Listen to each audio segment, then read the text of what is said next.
The marketing, branding and getting the sales show.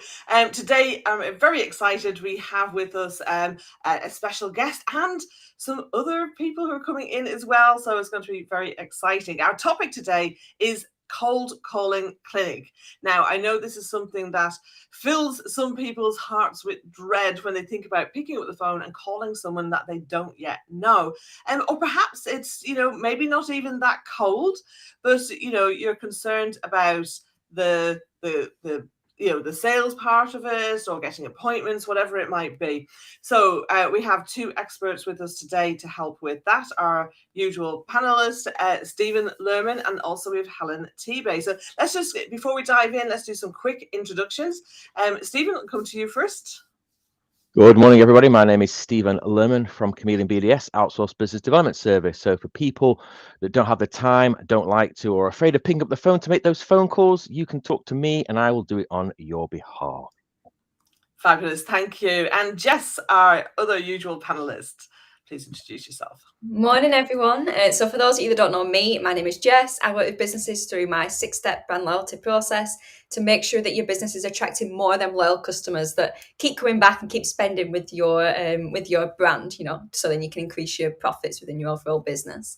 I have a quick video that shows the 6-step process. So if you want to see that and the impact it can make on your business, then just comment underneath this video, drop me a message, and I'm more than happily send that over to you. So that's me, Jess. Lovely. And our guest today, Helen Tebay. Hi, everyone. Yeah, I'm Helen Tebay, the sales lady, and I'm a sales trainer and coach. And one of the modules that I teach out is how to remove the chills from cold calling, and among other things related to sales. But I find that this is probably one of the most challenging subjects that people ask me, how do we do it? How do you do it effectively? So excited to be here. Oh, you're welcome, Helen. Good to have you here. And for anyone who doesn't know me yet, my name is Una Doyle. I'm a business strategist and coach, and I can help any business to unlock 50K or more in only 50 minutes. If you want to know how, comment below or DM me, and I'll be happy to send you a video that shows you the exact 5 steps that we do to make that happen.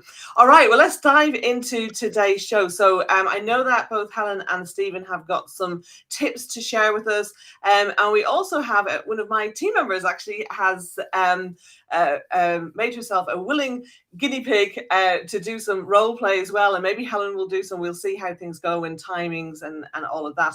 But I think first let's just look at some actual tips. What is it that that you can help? And then, when you're watching, please pop your comments below. So if you're watching live, do a hashtag live. If you're watching later, but hashtag replay. But if you ask any questions in the comments or share your experience, we will be able to come back and engage with you around that as well. Okay, so Stephen, let's come to you for our first tip around cold calling, please. And then I'll okay.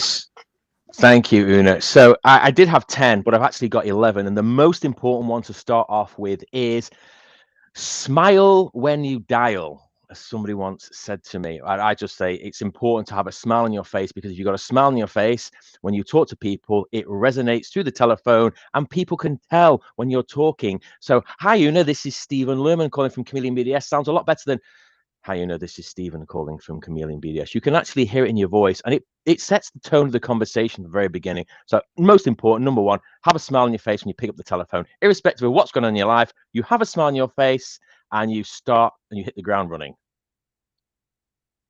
That totally makes sense. And yes, we could really hear the difference in your voice there. Fantastic. Helen, let's go to you for a next tip. Yeah, for me, my top tip is we often don't have a clear aim for the phone call, so we just call, and it gets a bit panicked, and people start trying to sell, and so we've got to remember, what is the aim of that initial call? Always have that in mind. So is it to check who the right person is? Is it to find out how to get in front of them best? Is it to try and book an appointment? What is the aim of the phone call? And just to be mindful that your aim might be quite different to the aim of the person that you're speaking to. So, and that's okay. That's all right. But just what's your aim? Be clear on that. Fantastic. Yeah, I think that's really important. I mean, we always want to keep the end in mind, as Stephen Covey says. I think that's good advice for anything that you're doing in business, really. So, yeah, wonderful. Brilliant. Stephen, let's come back to you for another tip. Okay, a common mistake is talking to the wrong person. When somebody picks up the telephone, cold callers get so excited that somebody's actually picked up the telephone, they start to open their mouths and start to spill everything, and it's the wrong person. So they've wasted all that energy by talking to the wrong person. So it's so important. Qualify the person before you start your pitch. Check that they're a decision maker and they're in a position to buy, or or to take the conversation further. And if they're not, find out who is. But most importantly, just because they may not be the right person, don't write them off, because if you engage with them and build a little bit of a rapport with them, they're more than likely going to want to help you get in front of the right person or put you in touch with that right person. So make sure you're talking to the right person, and if not, find out who is. I think that's a really good point. And I know like many years ago, one of my first jobs was as a receptionist. And yeah, like you want to make sure that people treat you right, because sometimes the bosses will say, what was this person like? Because they want to check, how do they treat you? Or if they're kind of a bit like, oh, I'm not sure about this company or this person, they'll quite often ask you. And, yeah. So, and I think it's just like, be nice. There's no reason to not be nice, is there? Yeah. Absolutely.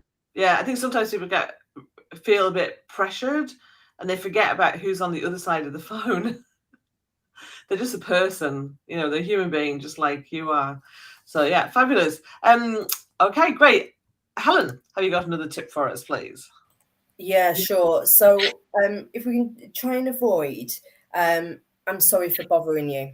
And when people are not confident, they will normally prefix something with, I'm just wondering if, please, can I?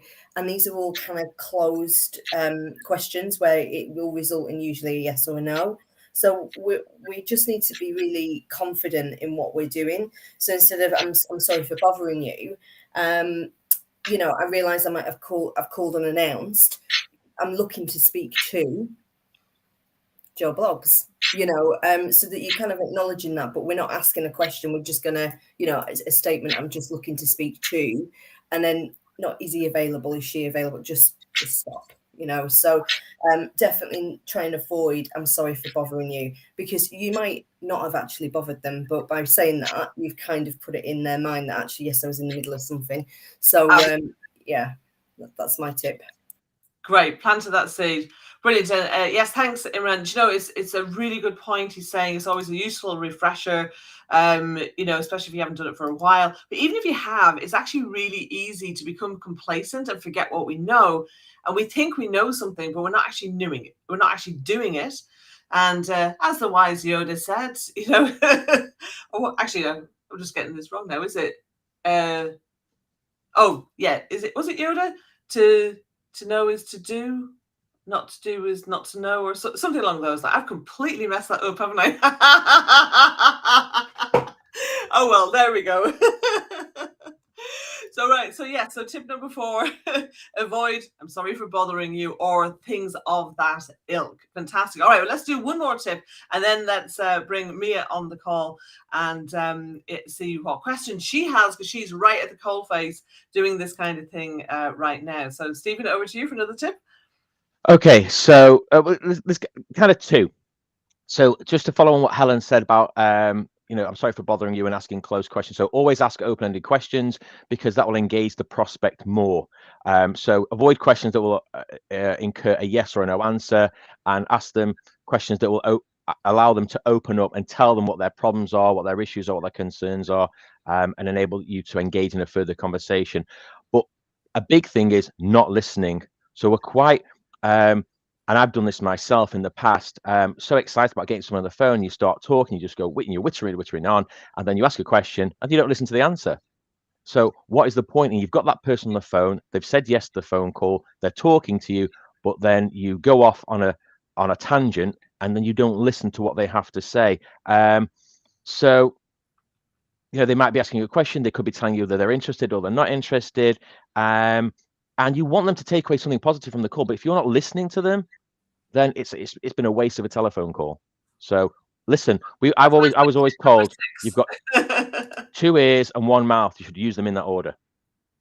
Absolutely. Fantastic. Okay, great stuff. Well, I'm going to bring Mia on the call now. Hey, Mia. Thank you for joining us.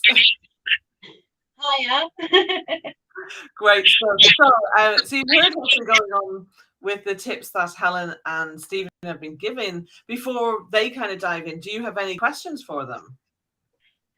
Well, my big problem myself personally, I find, is when they say no, I'm not kind of chasing them up or giving any more. I'm just kind of like, oh, okay, then bye. And that's my downfall.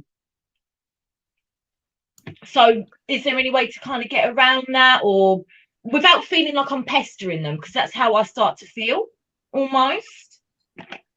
Helen, do you want to go first? Yeah. What? Just first, Mia, what are they saying no to? Is it a quote or is it a call or? Just saying, for example, a one-on-one with Una, just for an example. And if they say no, not interested, then I'm kind of like, okay, sorry, bye. And then that's that. Yeah.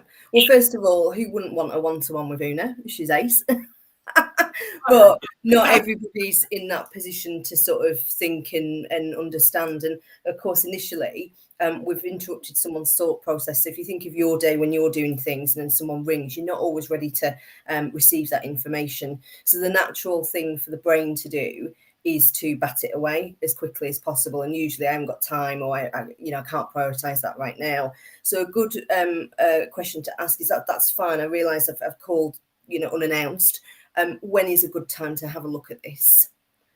And, also asking, what exactly are you seeing in that where you don't think it's worth a 50 minutes with Una?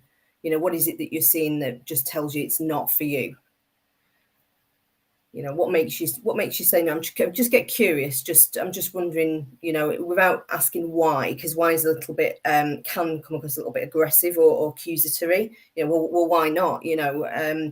Just wondering, what your thoughts are. What makes you think that that's not going to be of value? Because you're wanting to just see what's underneath the initial no, which won't be usually a flat out no. It's just I can't right now. Does that make sense?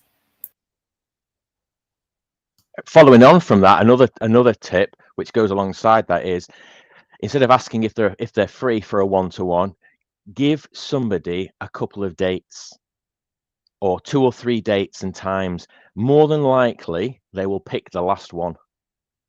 If you give people options, they'll, rather than saying yes or no, they're going to say no. But if you give them, are you free on tomorrow at 3 o'clock, or next Monday at 2 o'clock, or Tuesday at 4 o'clock, they might pick one. They're more likely to pick something because you're giving them options. If you're giving them a straight option to say yes or no, they're going to say no. Give them choices. Try that. But like Helen said, who wouldn't want a one-to-one with Una? Thank you, Stephen. Yeah, and I think, and I know this, I'm so glad that this opportunity came up for Mia, because, she's only started with me just very recently, and I've been really busy and not had as much time as I would have liked to do some training with her. And I'm not an expert trainer in calling like you two are anyway.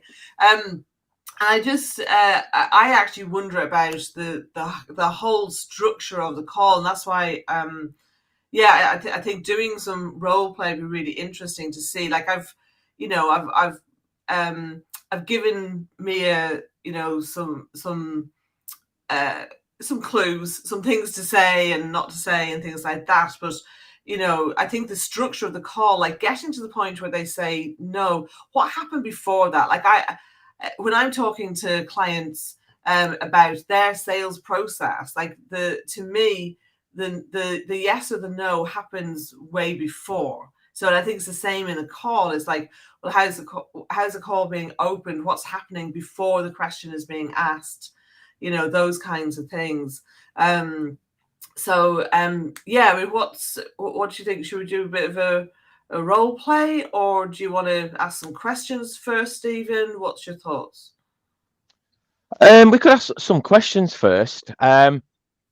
So Mia is making phone calls to you on your behalf to set up one-to-ones. Is that primarily?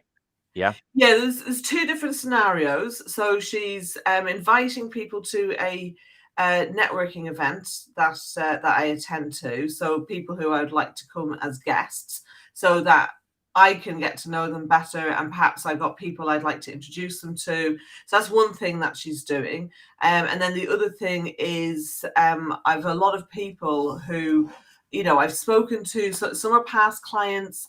Some are people who we've spoken to at some point. They've expressed some interest in working with me or having a coach or getting some help.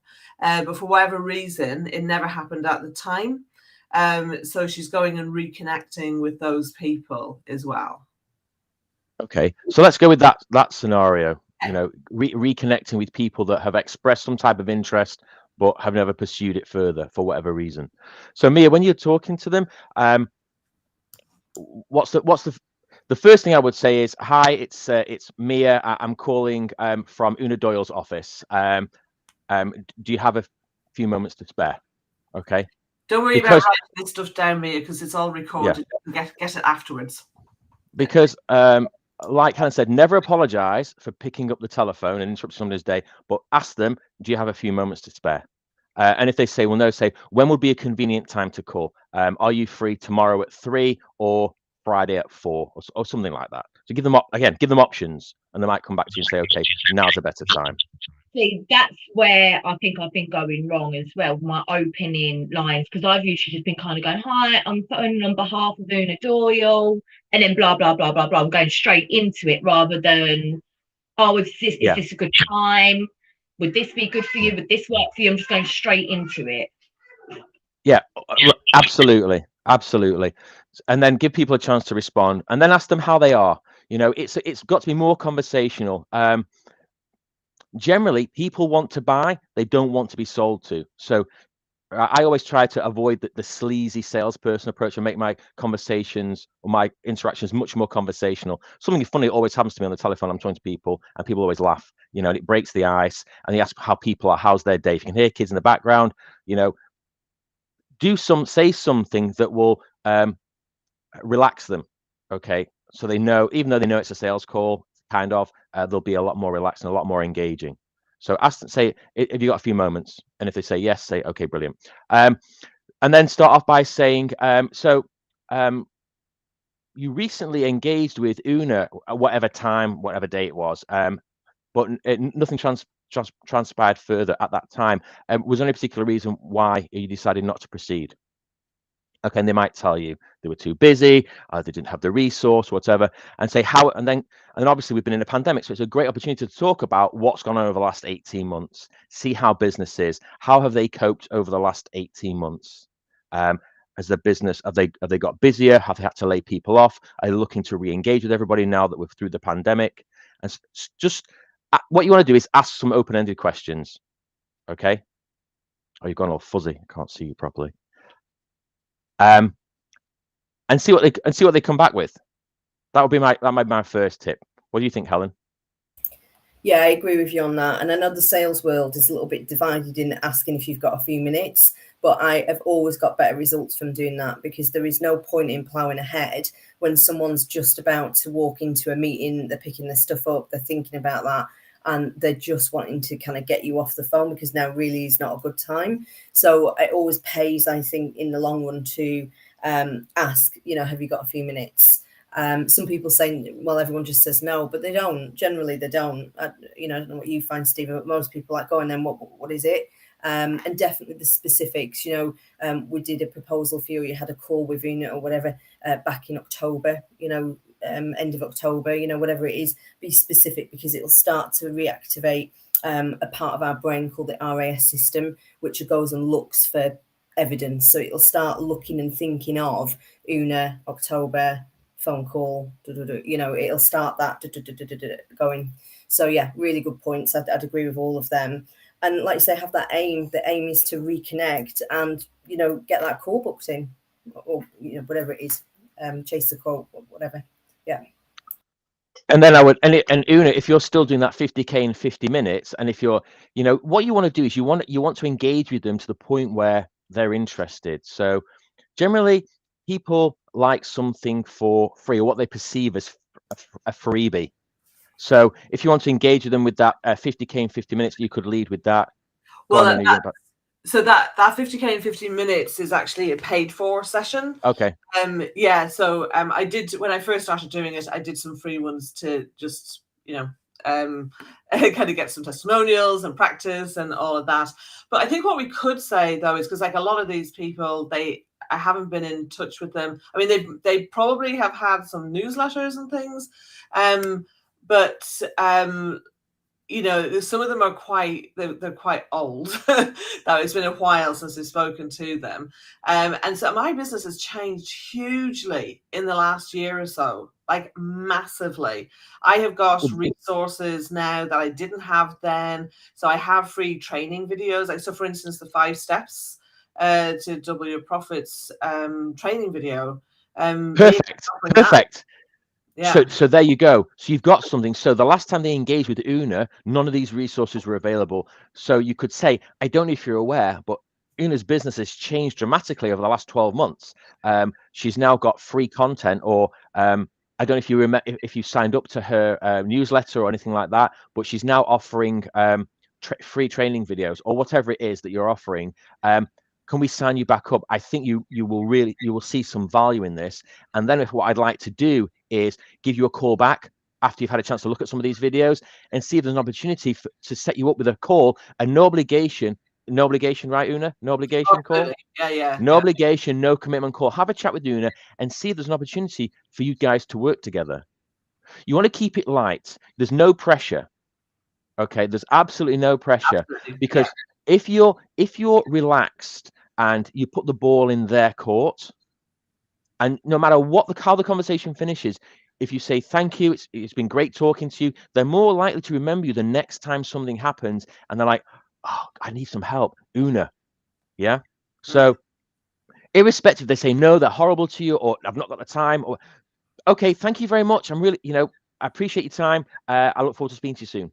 But always keep it nice, always keep it polite, and always keep that smile on your face, no matter what happens. Yeah, if they say no, please don't apologize. No, I'm sorry. Yeah, so you don't apologize. Yeah, you're not doing anything wrong. All you've done is made a phone call. Because what they're saying is no, and it's a no for now. It's not a no forever. It's a no for now, and the more no's you get will lead to more yeses. It's that simple. Definitely.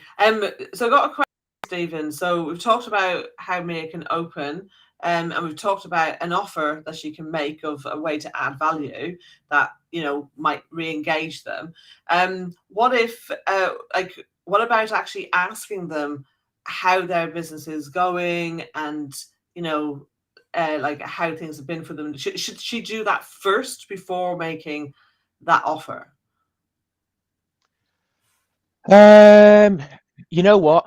Yes, ask the questions first, because you want to engage with them. They want to feel that you care. So you're going to ask some questions. So ask some questions and then shush. Write down the answers. Write down what they tell you. And then what you need to do is then say it back to them so they know that you've listened to them. No, not the whole thing, but pick out some valid points and then say, okay, so from my understanding is this, and this. Okay, so what I can tell you is that Una's business has changed over the last 12 months, and she's now offering free support in the style of these videos.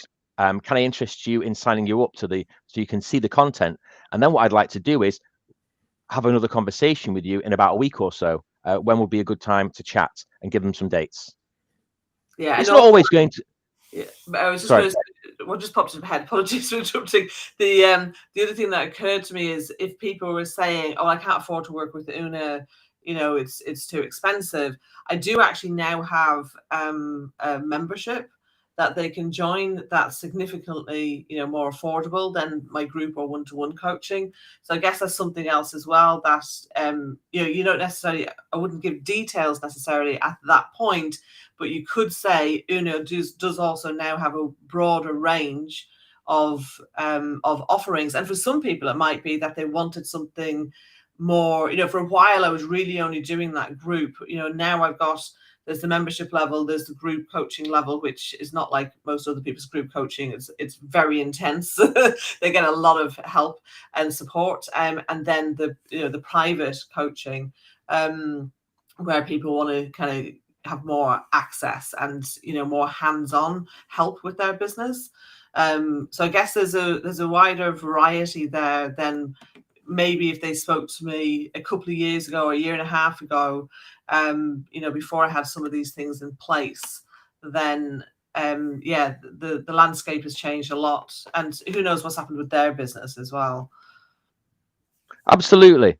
Yeah, most definitely. So the way you start is you engage with them, you ask questions, then you shush, you wait for the answers, then you read them back. You go over, and just to clarify a few points. So my understanding is this. Have I got that right? And then you try to pick some of the things that Una's offering that might be of benefit. Don't go through, like so don't go through everything. Don't go through too many details. And then you want to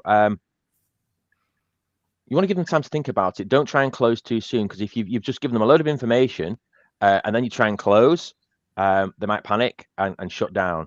So don't go for the close too soon. And I'm sure Helen will agree with you. It could be the number of touch points has increased dramatically over the last 12 to 18 months before picking up the telephone and closing a sale. Okay, it used to be about 4 or 5, no, even 3 to 4. Now it's about 7 to 8. You've got to engage them a lot more.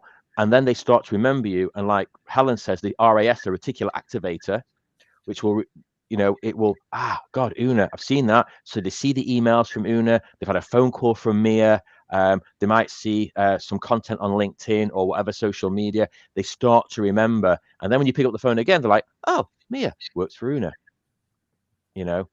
So don't try to close the deal too soon. You'll lose it. Because like Helen said, what's the idea of the phone call? It's not to close the deal. It might be to garner some information, make a follow-up call, make an appointment, and then get them in front of Una. So that's four steps. And then there's the phone calls and the messaging in between. So those are all touch points. Love it. That's great. Well, should we do a practice, Mia? Yeah. I just want to check I can hear you. Sorry, I had myself muted. Good. I'm glad that wasn't a technical issue. Great. All right. Whoops. Stephen, over to you then. Should we do this? Helen, would you mind being the person that Lee is calling, and then Stephen can break it down afterwards? How's that sound? Yeah. Awesome. Are you happy to make up a persona situation kind of thing? Well, let's just say you spoke to me about group coaching over a year ago. At the time, couldn't afford it, and think that's it. Some things have happened between now and then. I'm sure you can make something up. Awesome. I'll mute. Okay. So Mia, over to you. Ring, ring. Hi, Helen. I'm phoning on behalf of Una Doyle. Is now a good time? Oh, Una who? Sorry? Just say that again. Una Doyle, my work coach. Oh, sorry, no, I messed up already. I work for Una Doyle. I represent her. Okay. Her 50 min. What is it, Una? It's 50 mins. 50K, 50 mins. Yeah, they might not know that, because that's something that I've adopted more recently. So yeah, if you just say Una Doyle, business coach or business coach, yeah, either of those. Yeah, I remember Mia now. Yeah, that was a while ago, wasn't it? We're just circling back. Is now a good time? Yeah, I've got a couple of minutes. Right, I'm getting in touch because I think it would be beneficial for you to have another one-on-one with Una. What's your thoughts? Well, yeah, the main reason why I didn't take it forward at the time was just because I couldn't really prioritize the finance for it. And then things kind of started, getting better on my own, so I felt like I didn't really need it. That was obviously, we were talking back in October. And how are things for you now? Yeah, better, much better. What is it that you're kind of offering? Well, if it makes sense for you to visit, and then a one-on-one with Una to circle back from where we was last time, would that make sense for you? I guess so. It depends if there's anything different, really. A lot has changed. Oh, sorry to interrupt. No, it's okay. A lot has changed for Una in the past year with everything going on. Mm. And she has a lot of free material. Is that the right word? She has a lot of free material that I feel like would be helpful for you. Okay, yeah. Well, that might be a good starting point. If you can, is it sort of a subscription or back once you've had a look at that? Yeah, is it on a subscription or membership, or what is it when you say free? We do have. Is it a weekly newsletter, Una? Is it weekly? Semi-regular is how I put it. We do have a newsletter that I can subscribe you to, or you can go directly to Una's website and have a look at it. Or I can send the information to you directly. Yeah, send me the link to subscribe, and then it might be worth just having a one-to-one with her. Is her Calendly link on that? Can I just book in through that? Yes. Yeah, cool. All right, send me the link, Mia, and then I'll get in touch with you on a Calendly. Perfect. Thank you. No, thanks for reading. It's always good to get free information and everything. Yeah, no, I like that. Yeah, fantastic. Thank you for ringing. Perfect. Thank you. Well done, Mia. It's tough to be put on the spot, Mia. So, kudos for doing that. Right. So a couple of things. I'll start at the beginning. I'll start at the end because that's the last thing I remember. What I found is that when it comes to booking appointments, I never let the person on the other end of the phone do it. Helen, you made it a little bit easy by saying, have you got a Calendly link? Because if you give somebody a calendar link, they will never ever book on, because as soon as you put the phone down, oh look, bright light, or something will happen, or the phone will ring, or they'll have an appointment. So I always say, I've got the calendar link right in front of me.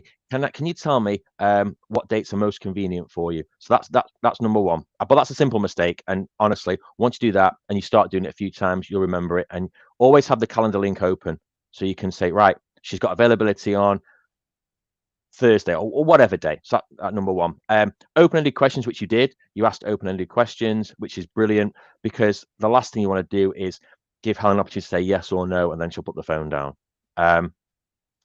Be specific with your with the offerings. I mean, I know it's all on the fly, but you'll be much more prepared. So you want to have like 3 things that Una's now doing differently. So like she's got the subscription service, she's got the news, the semi-regular newsletter, and that her business has changed over the last 12 months because of the pandemic, or you just evolved? Well, I have I've got access to I've created and got access to new resources. Like I've got the proprietary software now that I use in the 50k sessions. I've got the W Profits workshop that I didn't have then. There's a kind of monthly membership that people, where it's like all online, but I do also have a monthly call with that. The private more in-depth private coaching, VIP days, I've had a few people buy those recently as well. So I think for me, the one piece of feedback I would give, in addition to what Stephen said, is actually just maybe, and I don't know what you think about this, maybe you think it's too soon, but I'd like to know more about, before sending resources, I want to know, well, what are the resources trying to solve? So I have a range of free resources, but what's their biggest single challenge right now? Is it getting clients? Is it that there's no problem getting clients, but they're too busy, but they're not making enough profit? Are they having issues with team members, or they're about to hire their first team member? Like, I want to know, like, where are they at? What's their biggest challenge? Yeah, and that was, ask, like I said, ask a couple of open-ended questions and see, what's happened over the last 18 months since you last engaged. But most importantly, not Una, Mia. And this might be just because it was we're doing it this way, is ask if you're talking to the right person. So unless you've got a direct line for that person, because you just assumed it was Helen. So these are just simple. It would just be simple the things. person, typically. Yeah. So yeah. Okay. The owner. Yeah. I have experienced that maybe a handful of times where I thought I'm speaking to said person, but it's not. It'd be their office or whoever it may be.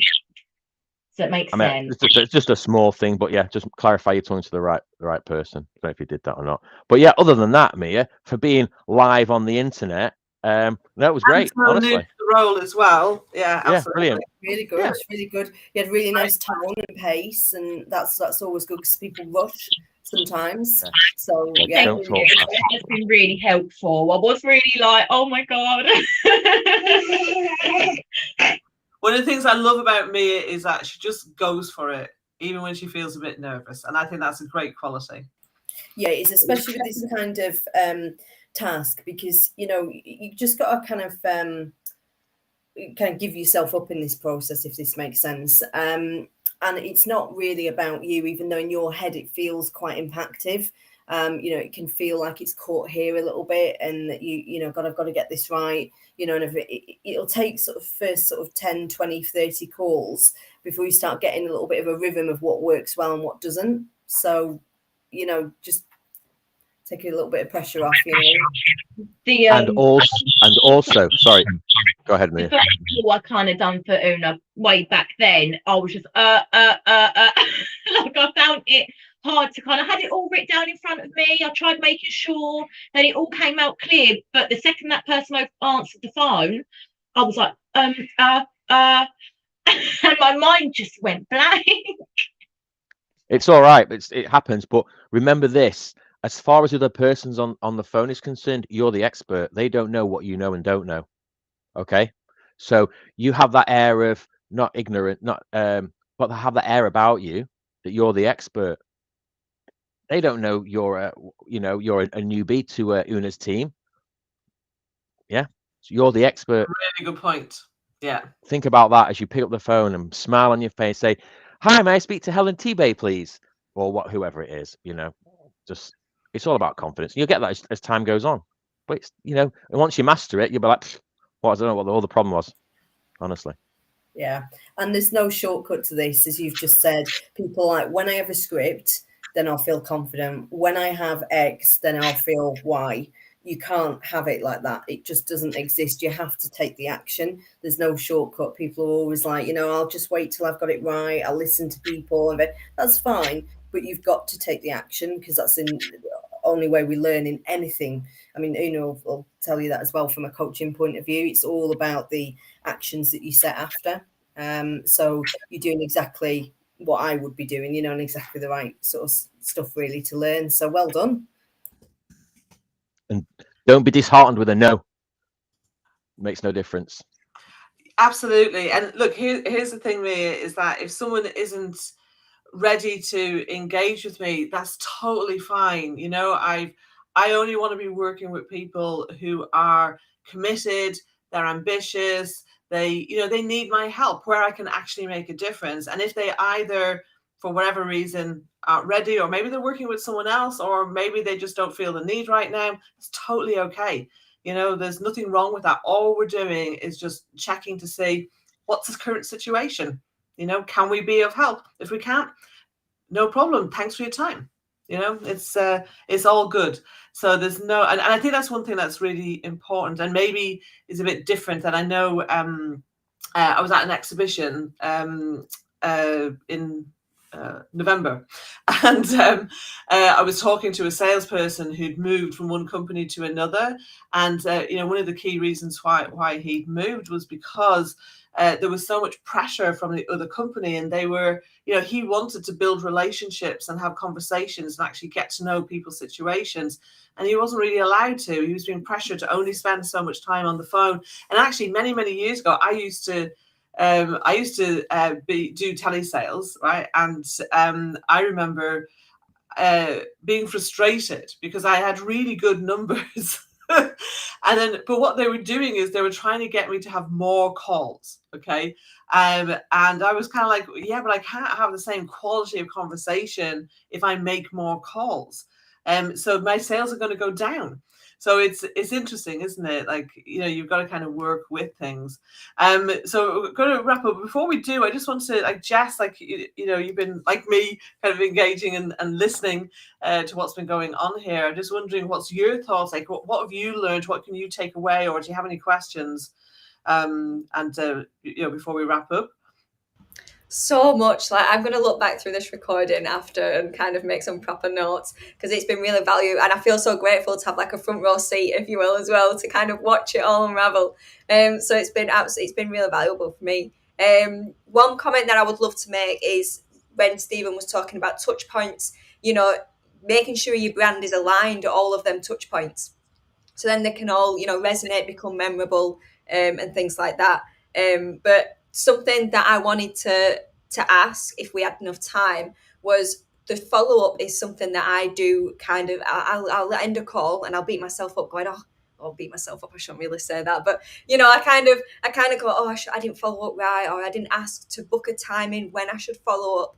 So what do I do now? Do I just call them back in a week, in a few days? How do I leave that? So if we do have time, my question would be, if not in the comments is fine. If someone's, you know, if I say, okay, wait, when is a convenient time for us to follow up? And they say, no, I don't know, and, you know, and kind of bat it off, what do I do then? And what if I forget to ask to reschedule a follow-up call? What could I do then?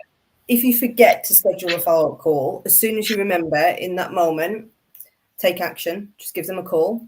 And it's much better on the phone, much more effective. You know, I just realised, Stephen, when we were wrapping up that call, I didn't put in a follow-up. And, you know, in my experience, we know that, you know, once you review the quote or once you review, you're probably going to have questions, because most people do. It's quite normal. Let's get our diaries and let's get a call booked in. You know, when's good for you over the next couple of weeks or the next 48 hours? Yeah, the fortune is definitely in the follow-up. You've got that person on the phone, they're engaged, and then you say, okay, so let's talk again, or whatever you want to do to go to the next step. You've got to follow it up, because otherwise you're going to lose that momentum. So yeah, absolutely, fortune's in the follow-up. Absolutely. Fantastic. If they're saying that they don't want to follow up, or they've got everything they need, we just need to review, I'd definitely be asking, when you review, what sort of things are you going to be considering? You know, fit to have your company of choice to work with, or the person of choice. What sort of things are you going to be considering? How long do you think you need to review? You know, just because to give them something to think about. Because again, sometimes people feel the choice is being taken away, and we're going to get in a high pressured where I've got to make a decision. So all we're doing is gently guiding them, you know, and asking them to start thinking about questions. If they're going to review, they sometimes just say that and they've no idea what they're looking at, you know, and then they've got questions and there's no follow-up booked in. That's when you find most people then go to the person that understood their needs the most, and you get that ghosting kind of scenario. So the follow-up's key. Fantastic. Great. And a good thing you can always do is either have post-its or have, like, at times I've had like you know, those clear perspex stands with, like, I used to do that with live streams when I first started live streaming, to remember to kind of close up and things like that as well. So yeah, quite key. Brilliant. All right, well, listen, thank you so much, Helen, for joining us today. I know you need to hop off now, and we need to go as well. This has been a long one, but thank you again, Leah, for thank you, everyone. It's actually been really helpful. I appreciate it. Thank you. Good luck, Mia. Thank you, Stephen and Helen, for your tips, and Jess for being here as well. And let us know what you think. You know, put in the comments what are further questions that you may have. Obviously, feel free to reach out to Stephen, to Helen, to any of us who might who you might kind of resonate with and you want some further information from. You know, we're going to be here at the same time next week, talking about another topic, which I have forgotten which one we're covering. Do you remember, Jess? It'll be here somewhere. So it'll be in the no, I can't. It's not coming up. Never mind. So yes, we will be here same time next week with another fantastic topic. We're here every week, and we will see you all soon. Bye for now. See you later.